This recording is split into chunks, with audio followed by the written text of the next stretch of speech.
Interview. Julia est la grande gagnante de la saison 12 du meilleur pâtissier après 14 semaines de compétition. Heureuse de sa victoire, elle a pris le temps de revenir sur cette aventure pour Télé Loisirs. Depuis 2019, les femmes ont pris la main sur le concours du meilleur pâtissier. 2023 n'a pas dérogé à la règle avec cette 12e édition. Finaliste aux côtés de Fanny et Thibaut, Julia a su tirer son épingle du jeu grâce à un incroyable village de Noël 100% comestible qui a lancé Cyril Lignac et Mercotte sans voix. Elle a donc remporté le concours après une finale haute en couleurs et particulièrement serrée diffusée ce mercredi 13 décembre sur M6. Toujours sur son petit nuage, Julia est revenue pour Télé Loisirs sur cette aventure inoubliable. Julia, gagnante de la saison 12 du meilleur pâtissier, ma famille était là pour la fin Télé Loisirs, juste après avoir reçu votre trophée du meilleur pâtissier 2023, vous déclariez être sur un nuage. Comment se sont passés les jours suivants? Julia, je suis restée sur mon nuage pendant plusieurs jours. Ma famille était là pour la finale. Nous étions séparés depuis longtemps alors cette finale et la suite furent assez féeriques. Nous sommes très vite partis en vacances tous les 4 pour profiter. C'était une belle manière de finir l'aventure. Comment résumeriez-vous ces 14 semaines sous la tente? Quand j'étais jeune, je n'ai jamais eu la chance de partir en colonie de vacances et quelque part ce fut un peu le cas avec le meilleur pâtissier. Cela a été une parenthèse enchantée aussi bien avec les autres participants que tous les gens qui travaillaient sur l'émission. Malgré la fatigue qui s'accumulait au fil des jours, c'était une très belle parenthèse. Julia, le meilleur pâtissier 2023, dévoile ce qu'elle trouvait très frustrant dans l'émission de M6 entre l'éloignement de la famille, la pression de l'enjeu, on vous a vu de plus en plus émotive au fil des semaines. Cela vous a surpris ou c'est dans votre nature?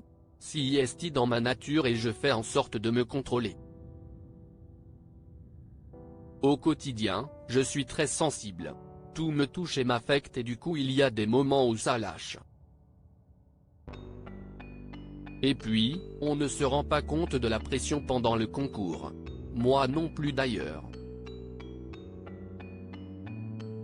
Je pensais juste faire un concours de pâtisserie en proposant mes gâteaux. Mais très vite tu te prends au jeu et tu te mets une grosse pression. J'avais toujours envie de bien faire. Qu'est-ce qui a été le plus dur à gérer? Pour moi c'était vraiment le temps. J'aime faire des créations très soignées, avec beaucoup de détails et j'ai besoin d'être minutieuse. Parfois, je regardais mes pâtisseries en me disant qu'elles étaient moches. Je sais que je peux faire des trucs très beaux et très bien. C'était même très frustrant au final. Et puis, il y avait la fatigue aussi à prendre en compte qui était de plus en plus grande chaque jour.